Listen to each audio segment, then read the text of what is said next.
Človek bi rekel, čisto en navaden dan v pisarni, a ne pa čisto en navaden avto. No, ni. Ja, danes smo na enem prav posebnem dogodku, kjer smo zažgali električen avto.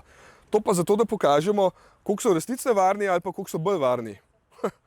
Jaz že raje stran, zato ker tole še zmeraj ful smrdi. Se je pa začel zelo zanimiv.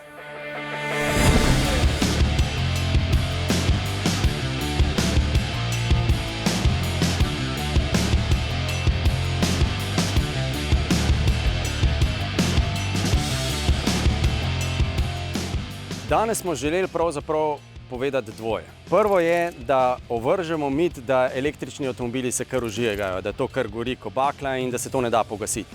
Moramo vedeti, da prvič so električni avtomobili zdaj na trgu že toliko časa, da se tudi tehnologija baterij spreminja. Da tisti ogenj v prvih baterijah je bil drugačen, kot je ogenj danes. Ugotovili smo tudi, in to se mi zdi tudi pomembno sporočilo, da v bistvu tehnologija gašenja, gasilci, če tako rečem, tečejo vzporedno z razvojem tehnologije električnih avtomobilov. Se pravi, kakor se spreminja, to se spreminja tudi način gašenja. Drugo, iz mojega zornega kota gledano, pa še bolj pomembno sporočilo pa je, da v bistvu lahko napovemo prihodnost. Pred natančno 120 leti so se ljudje takrat spraševali, a bo več avtomobilov na bencin, na elektriko, ali pa takrat so bili v igri tudi še na paro. In za bencinske so govorili, to vprašanje, ker to so v bistvu goreče bakle na kolesih. Tako pogosto so goreli. Danes nimamo vprašanja. Mi natančno vemo, da bo v Sloveniji vedno več električnih avtomobilov. Ko pomislimo na požar električnega vozila, si pogosto predstavljamo neko hudo prometno nesrečo. V resnici pa je ravno nasprotno, saj se največ požarov zgodi ravno med samim polnjenjem, torej v domači polnilnici oziroma nekih javnih podzemnih, nadzemnih garažah. In ravno tam so posledice veliko hujše.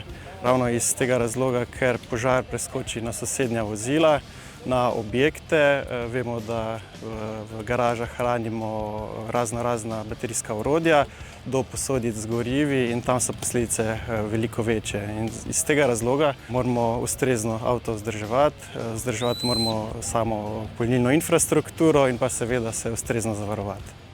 Delno je odvisna tudi kemija same baterije, ampak bolj pomembno je, ali je baterija prazna ali polna. Se pravi, več kot je energije v bateriji, se pravi, če je 100% baterija napolnjena, potem je tudi požar zaradi same energije večji. Danes v bistvu tehnologija, ki v bistvu že se aplicira, se pravi, so solid state baterije z trdim elektrolitom. Te baterije ne gorijo in imajo skoraj, bo rekla, 100 let življenjske dobe. Mi še danes nimamo pravzaprav dobrih požarnih preizkusov sodobnih električnih vozil. Žele zdaj, bom rekel, nekako Evropska unija začenja prve projekte, kjer se bo kurilo nove avtomobile. In dokler nimamo tega testiranega v laboratorijih, zdaj, bom rekel, podatki z nekimi nadzorovanimi parametri, mi težko napovemo karkoli. In enako je pri predpisih. Pogosto doreče, torej, pa dajmo predpise zamenjati.